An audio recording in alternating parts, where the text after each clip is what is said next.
Cheers. Cheers.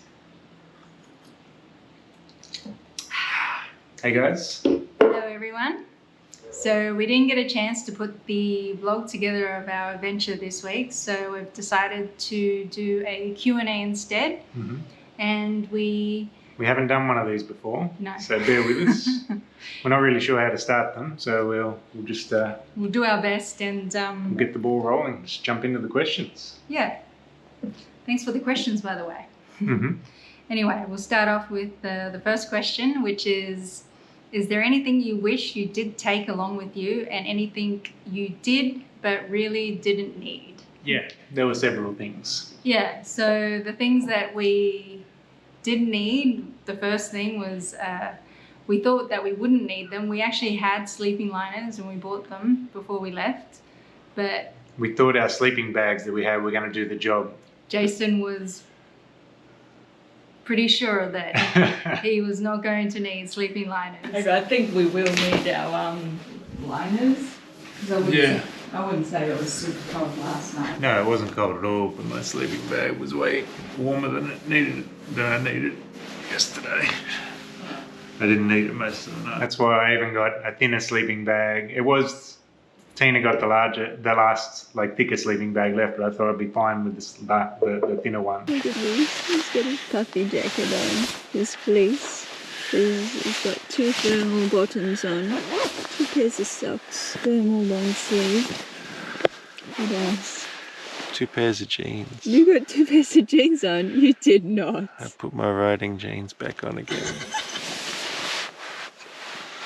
It's too cold, man. It's too cold. Obviously, it didn't work out. But yeah, so we picked up some sleeping bag liners. They do the job. Yeah, we definitely needed them. So the second thing that we didn't even know we needed, we were at a campsite one day and we got a powered campsite and we needed an extension cord. So we went out and bought one and we thought we would just chuck it out afterwards. Yeah, we just got a cheap 3-meter extension cord. It was like $10 just to be able to reach from the power outlet of the powered site into our tent. We thought, all right, we'll charge all our stuff up here and then we'll throw the thing out. But since then, we've used it. Like nearly every day. Yeah. It just makes life so much easier not having to like shimmy up to a PowerPoint or it just makes life easier. It's such a simple thing. Yeah, simple. So third thing that we needed is the merino wool clothing. We're pretty much stripped out all of our riding gear that we had and replaced it with merino wool clothing. It does work. Yeah, it does work. It's expensive. Like you're paying sort of between 60, 70 up to $100 per t-shirt. But you can wear it for days and you don't stink. So it works a lot better than having cotton or synthetic shirts. And the last thing we thought of is a hammer, which we went 12 months without a hammer. A little hammer for just hammering in the tent pegs. Otherwise, the first year when we get to the campsite, I'd go around searching for a rock or a piece of wood, which was often the case, the ground was too hard to just be able to push the pegs in. So we eventually bought just this tiny little hammer from Kmart. It doesn't look like it would even work, but yeah, I mean, you got to hit it maybe 2 or 3 times more than you would with a big hammer, but it does the job. So the things that we didn't need, and we've since sent all of these items back home. So I guess the first thing is just we had way too much clothes. I even had a cocktail dress and a nice pair of shoes, which I never used. Jason. Yeah, I had a white button-up shirt and dress shoes as well. We never wore our dress clothes. They just stayed in the bottom of our clothes cubes. We had a large tripod, which we used maybe 2 or 3 times. And I guess the reason why we used it is because... I guess just to feel like it wasn't wasting the space that we had, that we were lugging it around everywhere. So we got it out and used it a few times, but it was just... It's too much of a hassle to pull out a tripod.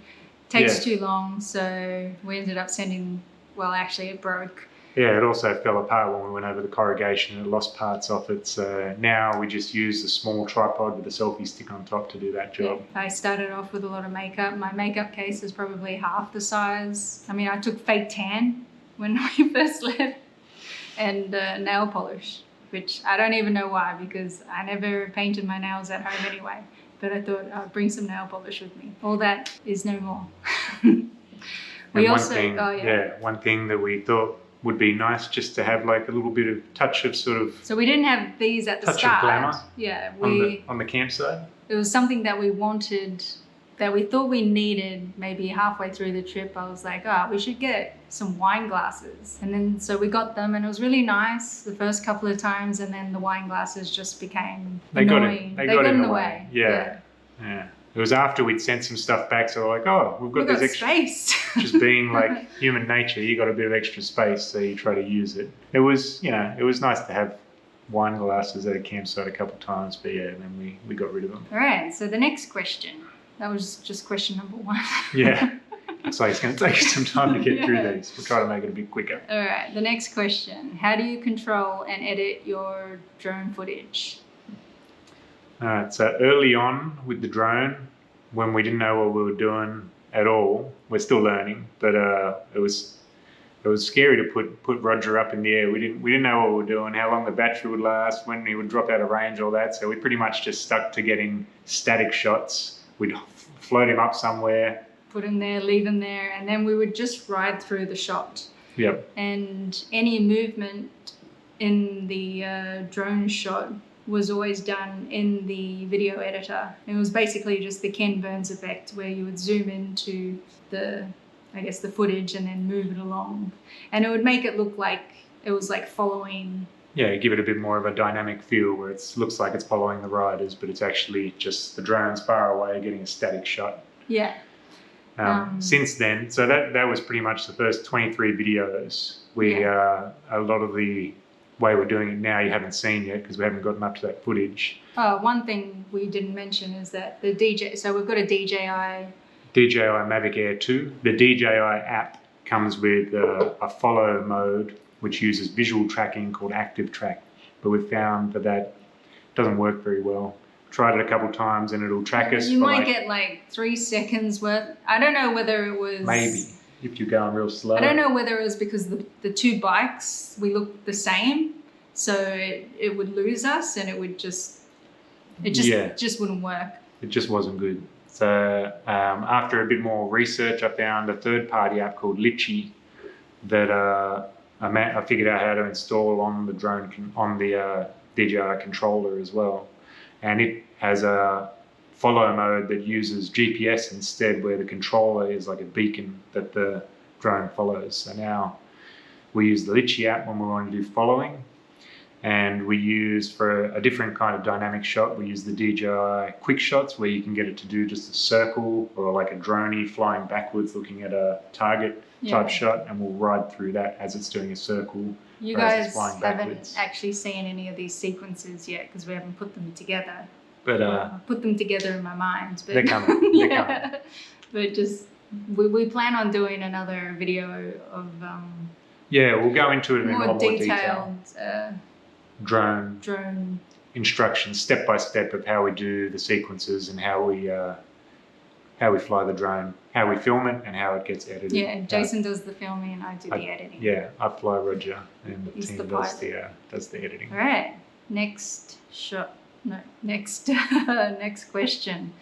Where and when did you 2 meet?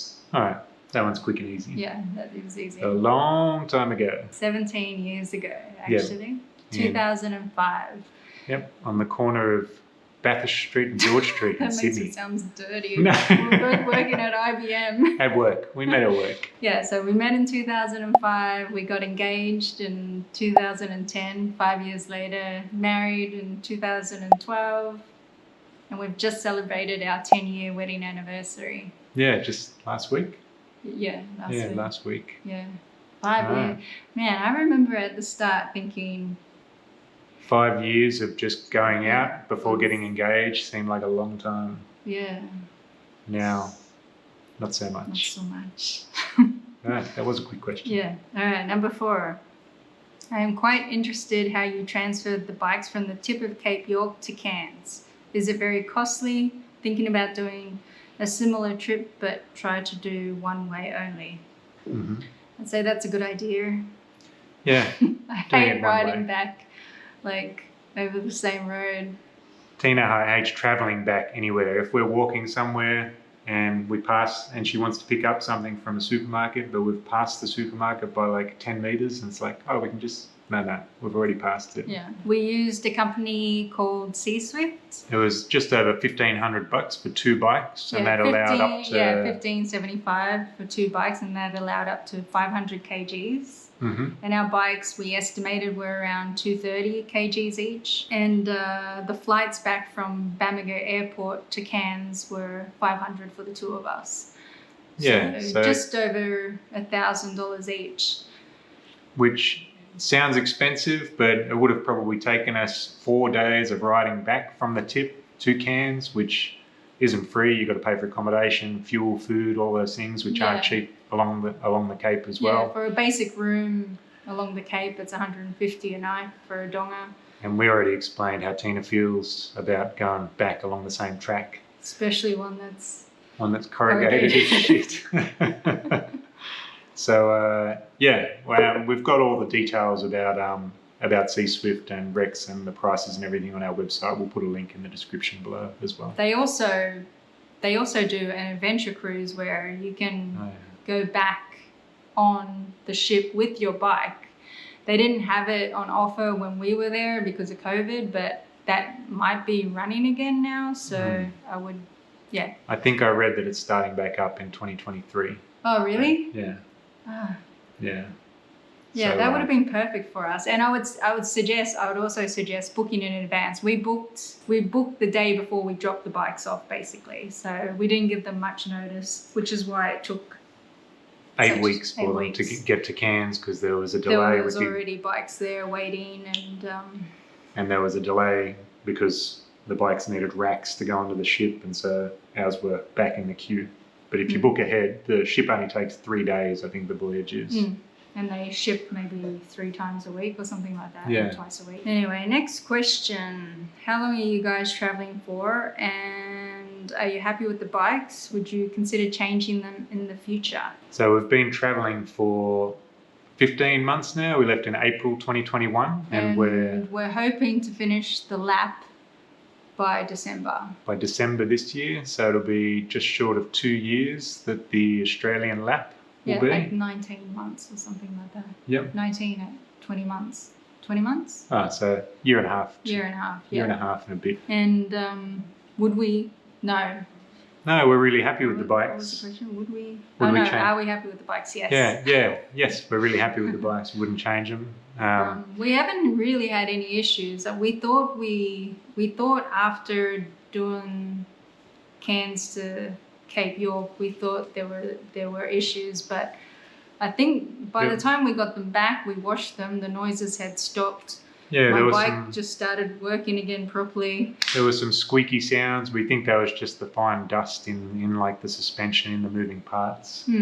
And yeah, other than the batteries going flat during the 8-week wait since they got jump started in Cairns, they haven't had any issues at all. So we'll keep riding them as long as they're running. Yeah, and we like them. The only reason we would change them is if we need to, and that's only if they're not working anymore. Yeah, they're our boys now. They're our boys. Part of the family. And you just don't need a... We think it shows as well. We like the fact that it shows you don't need a $30,000 super powerful adventure bike to go and do this trip. We like the fact that they are basic, not so powerful and not so expensive bikes that we're on. So it's, we like that about them. They're not fancy. They're not fancy. All right, next question. Hey, just watching your Cape York ride, really enjoying it. Thanks. What offline map app do you use on your phones? The answer is none, or Google Maps actually. Yeah. Yeah, so I suppose that's an app. Google Maps has a feature where you can actually download the map for an area. for example, when we came through the Flinders and when you weren't going to have reception in parts, or we didn't expect to have reception, you just select an area and there's an option. I can't remember exactly how to get to it, but there's an option where you download a whole big area and then you can use Google Maps offline. And when you're actually in the navigation mode, when you're navigating somewhere, it's using GPS, not mobile phone towers. All right, number 7. What has been the biggest challenge living on the road, and what do you miss most about being at home? It might be different for you, but my biggest challenge is making good choices. Good choices with food you're talking about? Yeah. Food and drink? Food, exercise, drink. It's hard. It's hard. Yeah, my biggest challenge, I think, is related to that as well. It's just maintaining routine. I guess we struggle to try to maintain some sort of a routine while we're traveling, in terms of, because it always feels like you pull up to a new place and it feels like you're on holiday, but you're not on holiday. Like, we're on holiday, kind of, not really though. You can't just make bad choices every day. Like, it's different if you're on like a 1 week, 2 week, or even 3 week holiday. You can afford to just eat shit and not exercise, and you can't do that when you're actually living on the road. You have to maintain some sort of... It takes a toll after being a year plus on the road if you... Yeah. And for me, not having a routine, like an exercise routine and stuff, not only for physical health, but mental health. I need to... If I don't, have that after a few days, I just start... It starts to like... I start getting stressed. Stressed. Yeah. Sometimes I don't even realise why. It's like, when was the last time I exercised? That's for both of us, yeah. And as soon as we exercise, we're like... It's like a release valve. Yeah. So, and what we miss the most, I guess it goes without saying, the family and friends at home. Yeah, we miss you guys. All right. Next question. What's the funniest thing that has happened while you've been traveling? So, there's been heaps of funny things, but one, to me, sometimes things get a little bit old. I would hear Tina when she was editing one of the videos a while back, and she'd just be cracking up all the time, be like, "What are you laughing at?" Give it a go. Worst that can happen. You get a bit wet.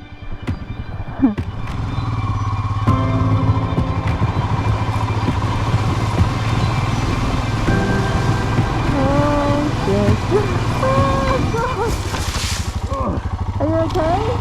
Yeah, I'm good. I'm pretty sure a wave hit my bike and it knocked me off course. I made it. Well done, baby. Well done. Made it. It's just that I was just so moment. gung ho on getting there, and then I knew there were a couple of people father and daughter in the water, and I called out I made it just because, like, I didn't want my humiliation to be compounded by having people come over and rescue me out of my situation.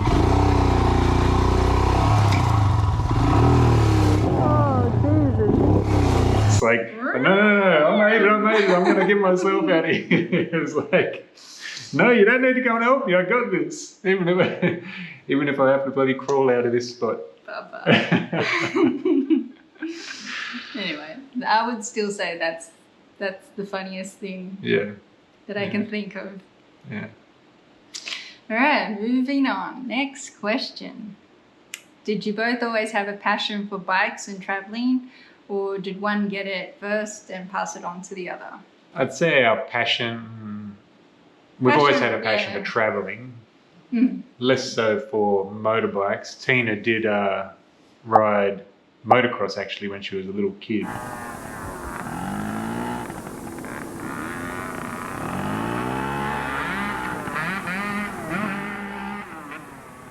Until there was an accident. Until there was an accident and I broke my leg and arm, and then that was the end of that. That was the end of that. And I used to ride sports bikes when I was in my early 20s, but that was more just to be, Mr. Cool, meet chicks, and I guess, it worked. But yeah, it's more of a passion for travel and doing adventure travel.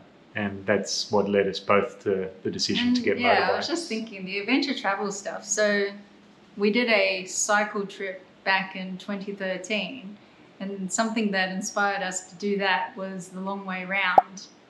And it didn't even occur to me back then to get, like, I just thought riding a motorbike around the world for me was not even...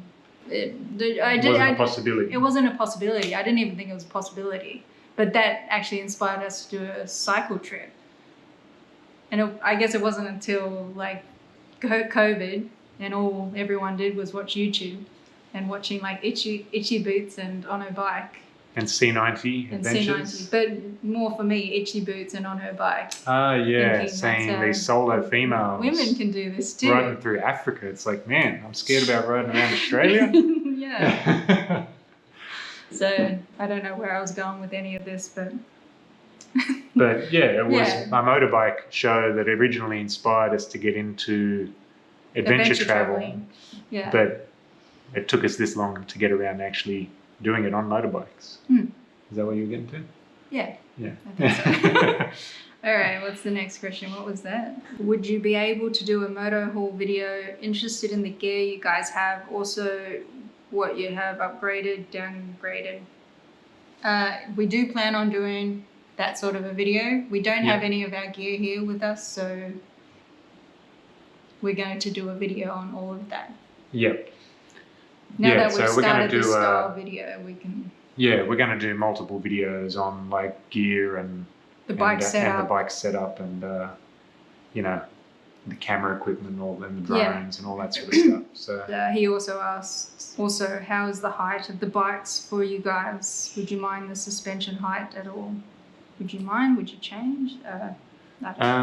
So I guess you maybe mean the seat height? I don't know. Yeah, so we haven't changed anything, even though we're clearly different tall. heights. Yeah, different heights, but it works for both of us. Yeah, it's fine. The only time I've had issues is when the ground's been uneven and we've been on like for instance, a steep hill or when you first started riding, if you go ride into the groove of like a driveway. I guess when I first started riding, I had to be very careful of where I was riding to. Yeah, so she's learned to be strategic about, you know, where I park.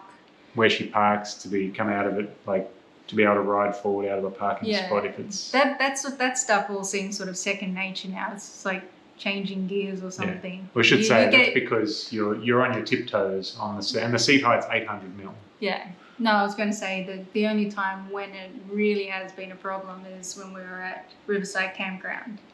Yes. And you haven't seen that yet. But yeah, so it was a low range 4-wheel drive track. So very steep, and it was really rocky and loose. And so one side I'd be able to put my foot down, and the other side it's just floating in space. Yeah. So trying to get the bike started on something where you can't even touch the ground properly on one side. And it was so steep it was hard to even stand up without slipping. Yeah. So in that area, that was a problem. Yeah. And for Jason, he used to get a bit of a sore back when we were standing up on the pegs. Standing up for a long time because the handlebars are a little bit low for me. But and I know you can get handlebar risers, but I guess I like adapting to the equipment rather than sort of getting all these custom mods to make it adapt to me. And I think it's improving. I'm pretty comfortable on it now. It's a good in-between height that works for both of us. All right, next question. What's it like traveling 24/7 together? Do you get into fights? No, never. No, I mean, we're a normal couple. We get into disagreements like everybody else. But with the spending 24/7 together, we've been doing that, traveling, running a business together. We've been spending that time together pretty much solid for the last 10 years. Yeah, the last 10 years. Well, yeah, we did the cycle trip, which we were spending 24/7 together for a year. And then since then, we've, been working remotely. And traveling. Doing stints overseas and just running, spending pretty much all of our time together. Our friends think it's unhealthy. But I guess the unexpected extra challenge of this trip is doing something that's completely out of both of our comfort zones, and that's making this vlog. Where neither of us have any idea what we're doing, but we're trying to push through and actually just come up with ideas, but it's the blind leading the blind, and it becomes a very frustrating exercise. And it causes a lot of tension and fights. Yeah, much more at the start, because we knew absolutely nothing. Now we know less than nothing. I mean, more than nothing. Yeah. But we've still got a lot to learn. We've still got a lot to learn. We're ironing out the kinks. We're still ironing out the kinks. We're a lot better. I think we're pretty good now. Yeah. That black eye was definitely from the furniture. Yeah. So, seriously. Yeah. Yeah. Anyway. I think that answers that question. I think so. So basically, we never fight. Yeah, not anymore. Not anymore. Regardless of what you see. Okay. All right. I think that's a wrap. Yeah. Hope the video didn't drag on too long, and we did our first Q&A. How long did it go for? Oh, we'll be able to trim that down. Yeah, I'll work on it. All right. Well, if you made it this far, thanks for watching. Yeah, and thanks for the question, guys. Yeah. Questions, Thanks guys. for the questions.